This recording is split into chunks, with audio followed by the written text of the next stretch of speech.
स्वागत है आपका रंकायन एकेडमिक यूट्यूब प्लेटफॉर्म पे। दोस्तों, जैसा कि आप लोग यहाँ पर देख रहे हैं, एसएससी एमटीएस एनालिसिस यानी कि 11 जुलाई को जो भी शिफ्ट 1, शिफ्ट 2, शिफ्ट 3 में हमारे स्टूडेंट पेपर देने गए थे और जो उनको जो क्वेश्चन याद था, जो आकर बताए हैं, उसके दोस्तों आधार पे हम लोग पूरा 11 जुलाई का एनालिसिस लेके आ रहे हैं तीनों शिफ्टों का। तो दोस्तों, इसमें हम लोग देखेंगे कि कौन से क्वेश्चन कहां से पूछे जा रहे हैं, कि कौन से टाइप के क्वेश्चन पूछे जा रहे हैं, उनका लेवल क्या है, जिससे कि आप लोग को आगामी परीक्षा देने में, जिनके पेपर अभी बाकी हैं, आगामी परीक्षा देने में उनको आसानी हो, उनको समझ में आ जाए कि क्वेश्चन कहां से पूछे जा रहे हैं। तो आइए वीडियो को स्टार्ट करते हैं। दोस्तों, फर्स्ट क्वेश्चन क्या है, गुलाम वंश के संस्थापक कौन थे? दोस्तों, जैसा कि आपको पता ही है कि गुलाम वंश के संस्थापक कुतुबुद्दीन ऐबक थे, लेकिन वास्तविक यदि आपसे पूछ ले तो इल्तुतमिश, नहीं तो गुलाम वंश के संस्थापक कुतुबुद्दीन ऐबक, ठीक है ना। यह दोस्तों मोहम्मद गौरी के गुलाम थे और मोहम्मद गौरी ने जब भारत को जीता तो यह यहाँ के शासक बन गए कुतुबुद्दीन ऐबक। अब दूसरा प्रश्न क्या है दोस्तों, भारतनाट्यम कहाँ से संबंधित है? तो भारतनाट्यम को सबसे प्राचीन नृत्य माना जाता है। आपने दोस्तों भारतनाट्यम से संबंधित बहुत सारी मूर्तियां भी देखी होंगी, ठीक है ना। ये जो मूर्ति भारतनाट्यम करते हुए दिखाई जाती है, यह नृत्य दोस्तों तमिलनाडु में देवदासियों द्वारा विकसित व प्रसारित किया गया था। यह नृत्य को ऐसा माना जाता है कि देवदासियों ने, जो देवों की दासियां थी, वह ही भारतनाट्यम नृत्य करती थी, और यह दक्षिण में तमिलनाडु का दोस्तों नृत्य है भारतनाट्यम। जो वहां की मूर्तियां हैं वह भारतनाट्यम करते हुए भी देखी जा सकती है। क्वेश्चन नंबर 2 का आंसर क्या है? तमिलनाडु। आइए तीसरे प्रश्न पर चलते हैं। रंजम, एन रंजम किससे संबंधित है? दोस्तों, यह वायलिन से एन रंजम संबंधित है, ठीक है। आइए नेक्स्ट प्रश्न पर चलते हैं। कबड्डी में कितने खिलाड़ी होते हैं? दोस्तों, आपको पता ही है कबड्डी में दो टीमें होती हैं, एक आमने सामने 2 टीमें होती हैं, और दोनों टीमों में 7-7 खिलाड़ी मैदान में होते हैं। कितने खिलाड़ी? 7-7 खिलाड़ी जो हैं वह मैदान में होते हैं कबड्डी के खेल में, ठीक है।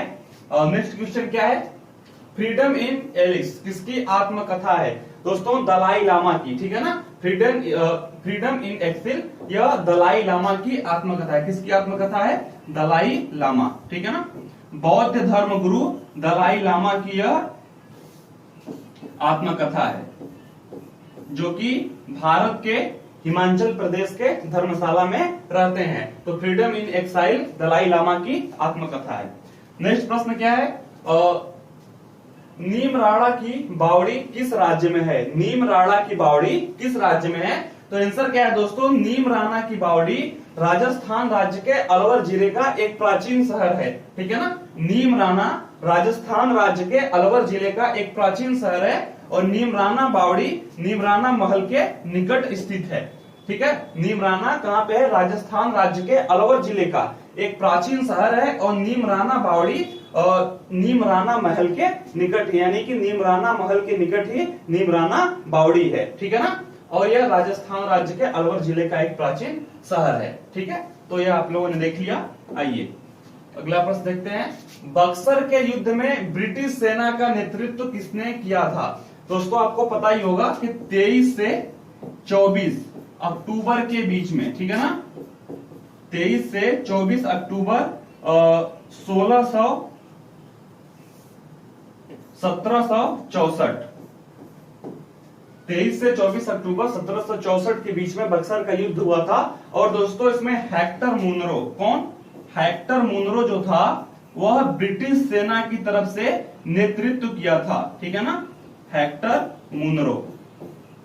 और भारत की तरफ से मीर कासिम, जो कि बंगाल का नवाब था, शुजा-उद-दौला, जो कि अवध का नवाब था, और शाह आलम द्वितीय, जो कि दिल्ली के शासक थे। यह तीनों दोस्तों, तीनों की सेनाएं एक तरफ थी, और ब्रिटिश की तरफ से हेक्टर मुनरो ने दोस्तों फाइट किया था, और हेक्टर मुनरो उसमें विजयी हुआ था। 23 से 24 अक्टूबर 1764 में यह युद्ध हुआ था। तो इस प्रश्न का सारा डिटेलिंग आपको समझ में आ गया होगा। आइए अगले प्रश्न की तरफ चलते हैं। राज्यपाल की नियुक्ति कौन करता है? दोस्तों, आपको पता ही है कि राज्यपाल की जो नियुक्ति होता है प्रधानमंत्री की सलाह पर देश के महामहिम राष्ट्रपति जी करते हैं, ठीक है ना। तो ऐसे प्रश्न भी पॉलिटी से पूछा हुआ है। विश्व का सबसे बड़ा अंतर्देशीय सागर कौन सा है? दोस्तों विश्व का सबसे बड़ा अंतर्देशीय सागर कैस्पियन सागर है। कैस्पियन सागर को विश्व का सबसे बड़ा अंतर्देशीय सागर बोला जाता है, माना जाता है। तो ऐसे भी प्रश्न जियोग्राफी से पूछे गए हैं। दोस्तों पद्मश्री पुरस्कार पाने वाली पहली ट्रांसजेंडर महिला कौन सी है? ठीक है ना, तो तमिलनाडु की भारतनाट्यम डांसर। अभी हमने भारतनाट्यम देखा कि कौन से राज्य में भारतनाट्यम होता है, तो तमिलनाडु में। तो तमिलनाडु की भारतनाट्यम डांसर नर्तकी नटराज को, इनका नाम क्या है? नटराज को देश के चौथे सबसे बड़े नागरिक सम्मान, ठीक है ना, जो पद्मश्री है यह देश का सबसे बड़ा चौथा नागरिक सम्मान है। पहला दोस्तों आपको पता ही है भारत रत्न। नागरिक सम्मान पद्मश्री पुरस्कार से सम्मानित किया जाएगा और यह पुरस्कार पाने वाली वह पहली ट्रांसजेंडर महिला होंगी, ठीक है ना। नर्तकी नटराज जो है दोस्तों यह तमिलनाडु की हैं और इनको देश का सबसे बड़ा चौथा सम्मान मिलेगा और यह ट्रांसजेंडर हैं और यह भारत की पहली महिला होंगी जिनको यह सम्मान मिलेगा। तो आइए अगले प्रश्न पर चलते हैं। दोस्तों नेक्स्ट प्रश्न क्या है? गरजता चालीसा के नाम से किस हवा को जाना जाता है? तो गरजता चालीसा पृथ्वी के दक्षिणी गोलार्ध, कहां पे? पूर्व पश्चिम उत्तर दक्षिण, पृथ्वी के दक्षिणी गोलार्ध में 40 डिग्री दक्षिण और 50 डिग्री दक्षिण के अक्षांशों लैटिट्यूड के बीच चलने वाली शक्तिशाली पछुआ पवनों को गरजता चालीसा के नाम से जाना जाता है, जिसको आप लोग ध्यान में रखिएगा। और एनिमल फेस्टिवल कहां मनाया जाता है? दोस्तों एनिमल फेस्टिवल की बात करें तो एनिमल फेस्टिवल कहां मनाया जाता है? नागालैंड में एनिमल फेस्टिवल का आयोजन होता है। नेक्स्ट प्रश्न क्या है? दिल्ली नगर संशोधन किसने प्रस्तुत किया था? दोस्तों दिल्ली नगर संशोधन विधेयक, ठीक है ना, दिल्ली नगर संशोधन विधेयक की जो भी यहाँ की नगर पालिका है, पार्षद हैं, उन सबको एक करने के लिए दोस्तों देश के गृह मंत्री अमित शाह, कौन? अमित शाह ने दिल्ली नगर संशोधन विधेयक को पेश किया था और राष्ट्रपति रामनाथ कोविंद ने इसको पारित कर दिया, ठीक है ना। तो दिल्ली नगर संशोधन विधेयक अमित शाह ने प्रस्तुत किया था और इसको प्रेसिडेंट ने दोस्तों पारित कर दिया।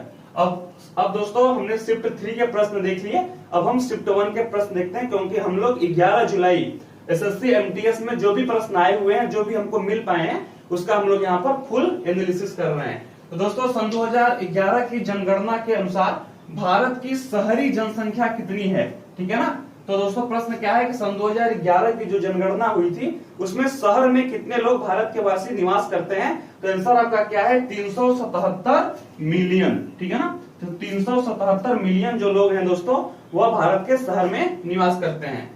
1.21 अरब भारतीयों में से, यह डेटा दोस्तों सन 2011 का है, अरब भारतीयों में से 833 मिलियन यानी कि लगभग 68.84% ग्रामीण क्षेत्रों में रहते हैं, जबकि 377 मिलियन लोग शहर में रहते हैं, ठीक है ना। 121 में से 68.84, लगभग 32% लोग कहां पे रहते हैं? शहर में रहते हैं और 68.84% लोग कहां पे? गांव में रहते हैं।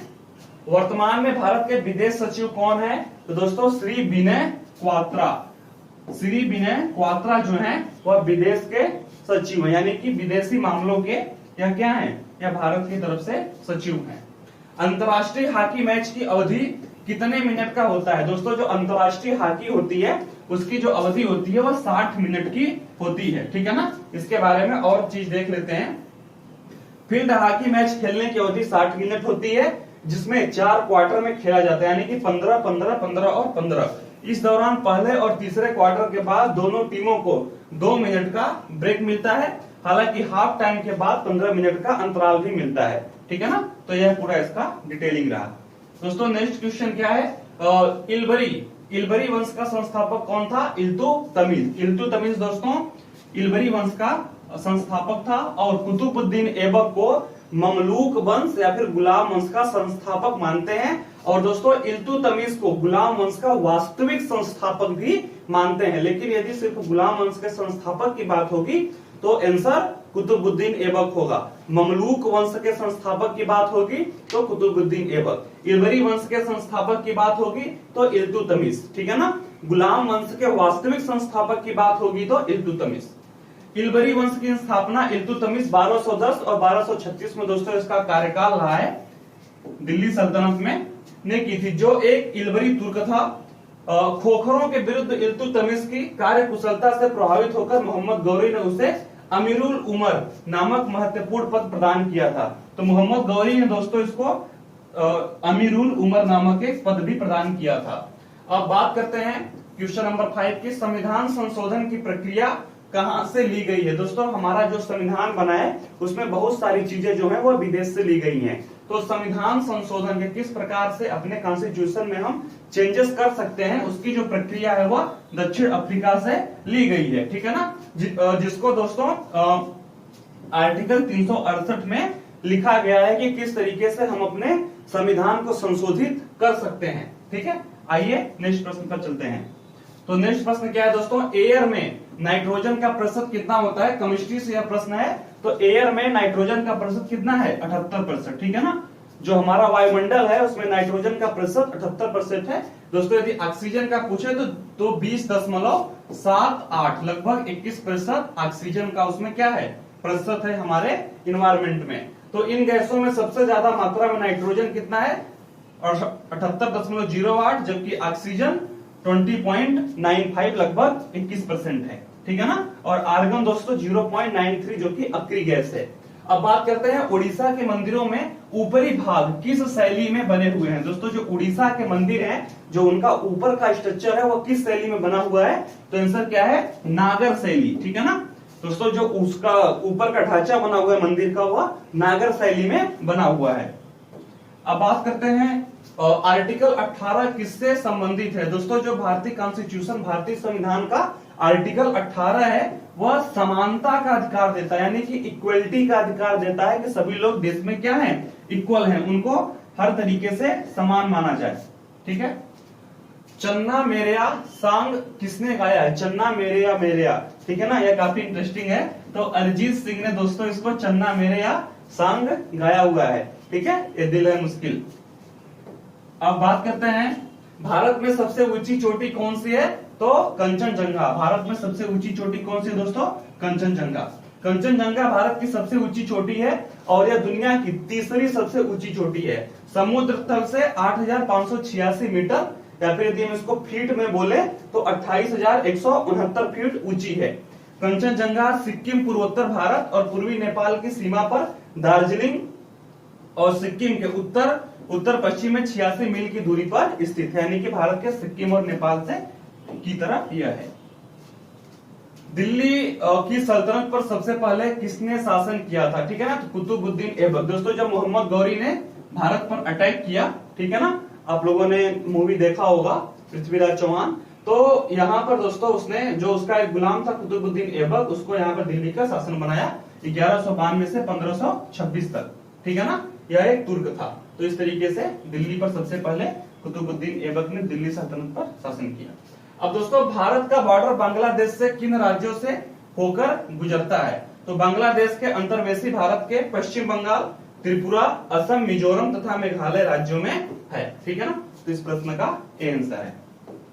अब बात करते हैं शिफ्ट 2 के प्रश्नों की। तो पानीपत का पहला युद्ध कब हुआ था, दोस्तों पानीपत का पहला युद्ध 1526 में हुआ था, ठीक है ना। फिर दूसरा युद्ध कब हुआ था और तीसरा युद्ध कब हुआ था, इसको पहले वाली वीडियो में हम बता चुके हैं, तो अभी हम यहाँ पर सिर्फ इसका आंसर बताएंगे, ठीक है, कि पानीपत का पहला युद्ध कब हुआ था, 1526 में हुआ था।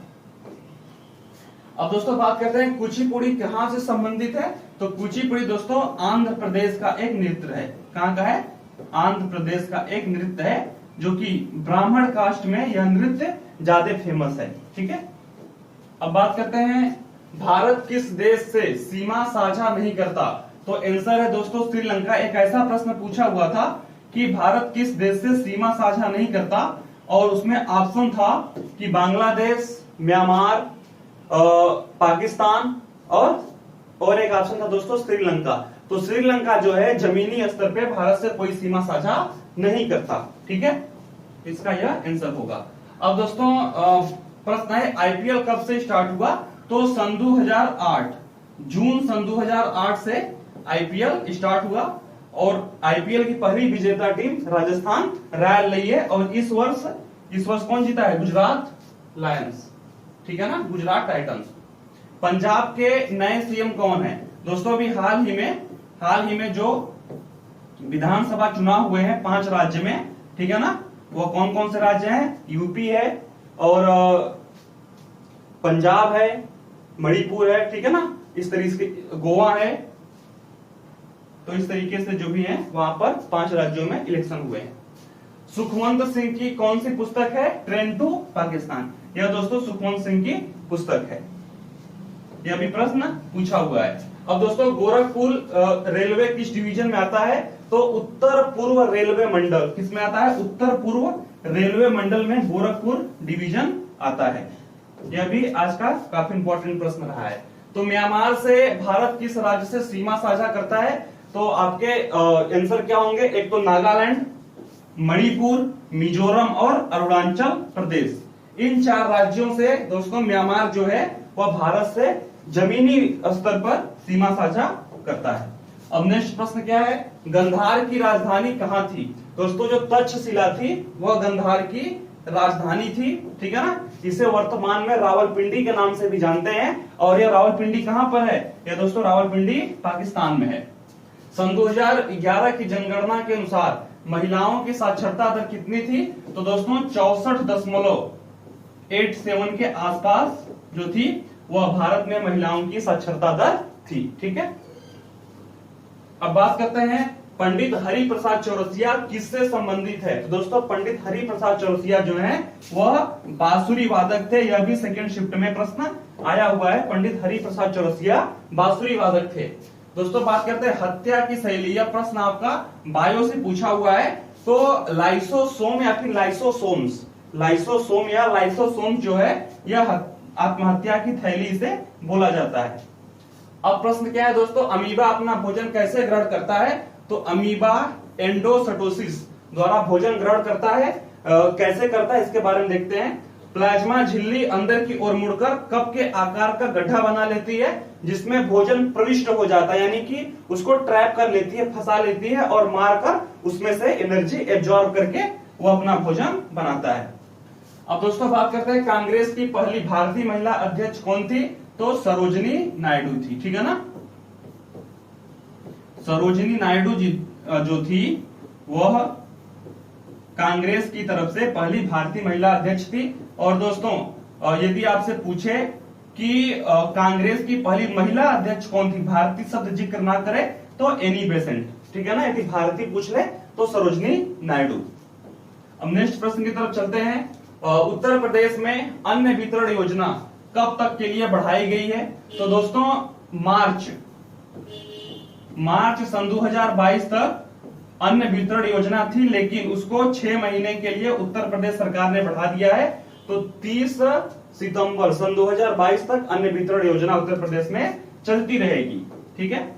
अब बात करते हैं कि BRO की स्थापना कब हुई थी, ठीक है ना।